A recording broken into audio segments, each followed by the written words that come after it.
आज बड़ा खुशी के दिन बा। जब घर में शादी विवाह के माहौल रहेला तो एगो अलगे खुशी रहेला। घर तो घर पूरा गांव जवार के खुशी रहेला। और हमने के तो और खुशी रही भाई, ऐसा रोज शादी विवाह होके कि हमने के कार्यक्रम करे जाए जा। या कुंद तू सारा हार धारा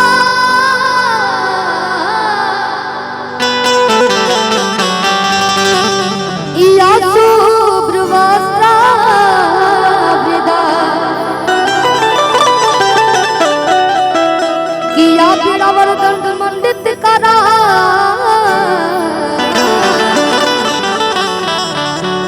या श्वेत पद्मासना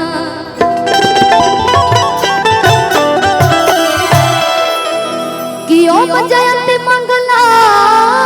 काली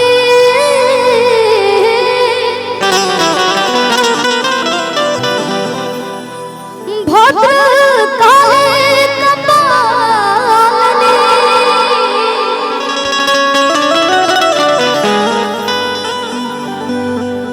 हो दुर्गा क्षमा शिवधात्री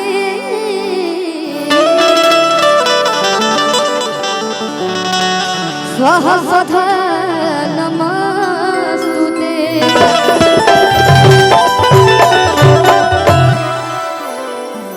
माई के आशीर्वाद से, भगवान का आशीर्वाद से, माता पिता का आशीर्वाद से, रघु सबके आशीर्वाद से आज जौन कुछ बाड़ी शिल्पी आप लोग के प्यार बा और आजीवन प्यार बरसत रहो। कुछ गावत घरी गलती हो जाए तो आप लोग क्षमा करो। हम हमेशा से कहेंगे कि आज अभी सीखत नहीं, छोट बच्ची बनी आप सबके परिवार के राजीवन सीखत रहो। अभी माहौल खुशी के बाद बाटे तो हमने के लोग इसे स्टार्ट कर जाई ताकि अब लगभग 12 बजे तक कई बार एगो गाना आप सबके बीच में रोज तो गाना रिलीज होते रहेला, लेकिन वही में कुछ एगो जो दिल के करीब होला गाना जो आदमी बनावेला सोच के आउजा साउंड जोन बाटे भैया जवाबे नहीं थे। मैं कई जगह हमनी के कार्यक्रम कैले बनी जाता आपके साउंड गइल बा जोड़े नहीं थे। ऐसा होला कि जब तबीयत खराब रहला तो तबीयत तो खुश हो जाला, ठीक हो जाला। साउंड और जो म्यूजिक आई भाई भारती दीदी के बातें अलग बा। एमन जे भी बा सब लोग सीनियर बा, सब लोग सीनियर बा। अभी हम सीखत नहीं। एगो बड़ा सुंदर गीत आइल बा गोलू भैया। एगो औरत अपना पति से परेशान हो, औरत से झूठ बोलत रे पति, तो औरतिया कहतिया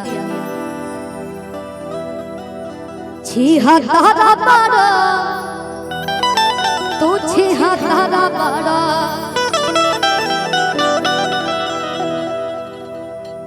कि जाने कहां अपन बहुत ज्यादा पारा कहां जाता रे चाली कते तनी सुनबा कि छिहा तारा पारा तू छिहा तारा पारा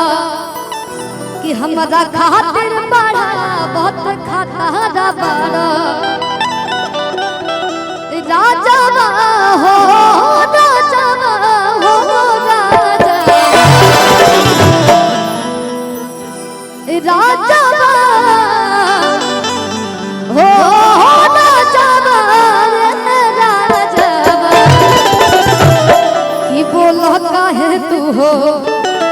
गइला दादा बाजावा राजा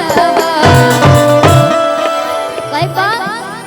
छिहा तारा पारा तू छिहा तारा पारा।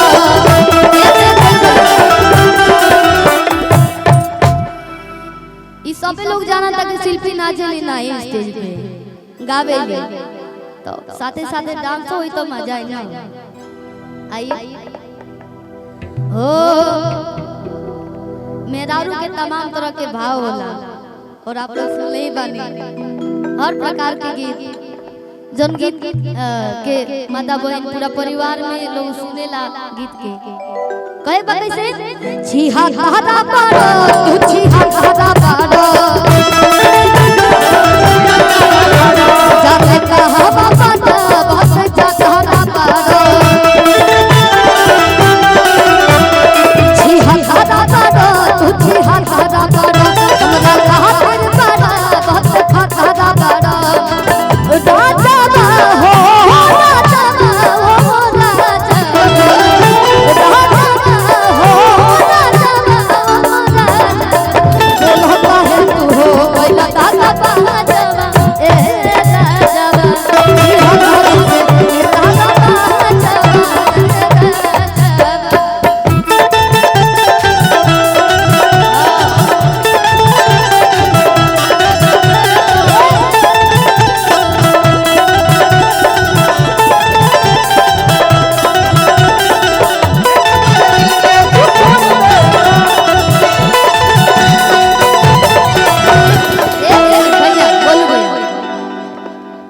नारी शक्ति एनर्जी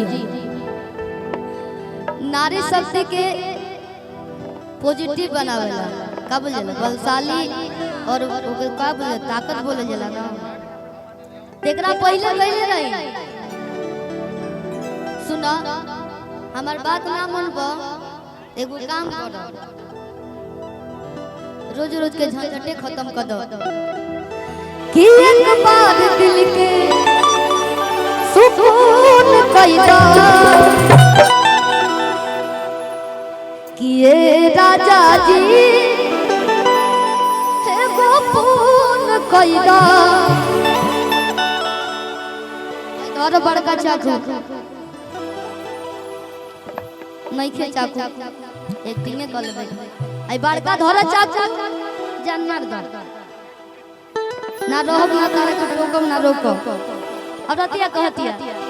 कि बिना सब हतिया के रहना सवेला हमरा के झूठो हो बुझाता में रखेला इनके में दिन देखे के पड़ता एक रात दिन चली जैसे दबा एक बार दिल के सुकून कैला एक बार दिल के सुकून कैला राजा जी सुकून कैला अपने हाथे हम दूर कैला राजा जी अपने हाथे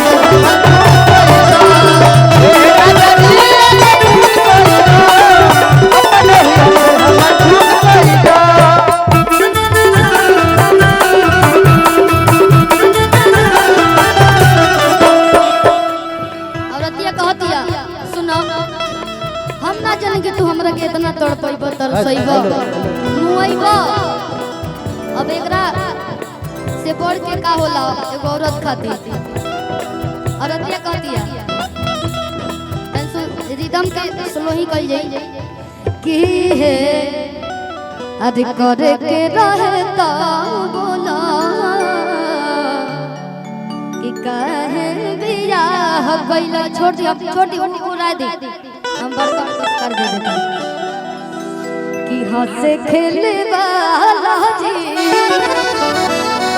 निगिया तबाह गइला बताबो तारा खाती अपन हम नैहर छोड़ के घर द्वार छोड़ के आइले आ तू ही कर करा कहो कि है कोट के रहता बोलो काहे बियाह गइला हंस खेले वाला जी गिया तबाह कइला तहरा बारे में सब जानी हो बादानी मान कैसे मानी हो कथक करे जवान तू सुन कइला कथक करे जवान तू सुन कइला कनिया के चक्कर में बिगड़ल बड़ा बताव हमर झोटा उखाड़ दिया होई एने आइबो कि ये राजा जी को खून कैदा अपन ही हाथे हम खून कैदा ये राजा जी को खून कैदा अपन ही हाथे हम खून कैदा।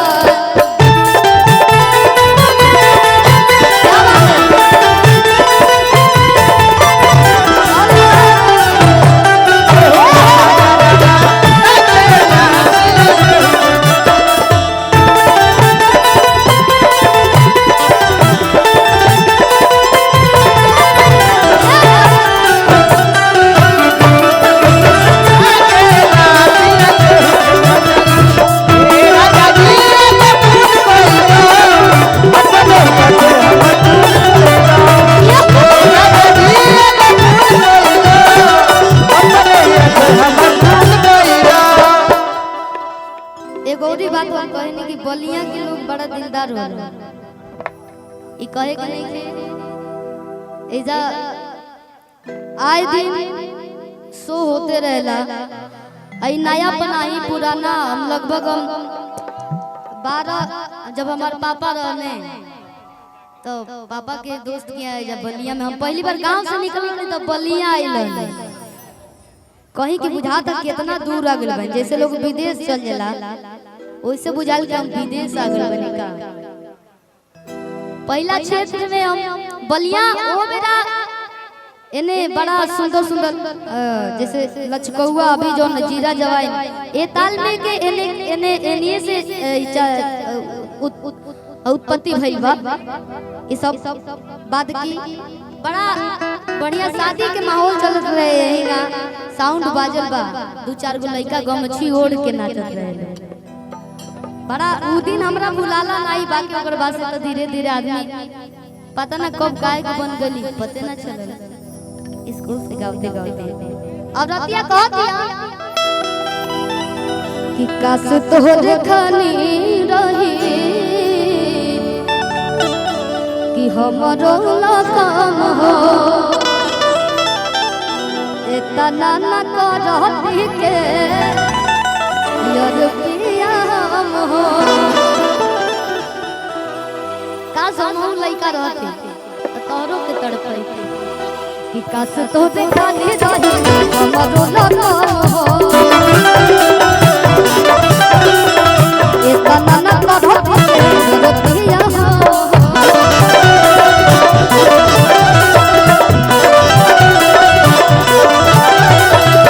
ये जे तन को अफसोस ना होई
अगर अच्छा लागल होके तो हमारा खातिर नहीं हलो खातिर ताली बजा दी भैया।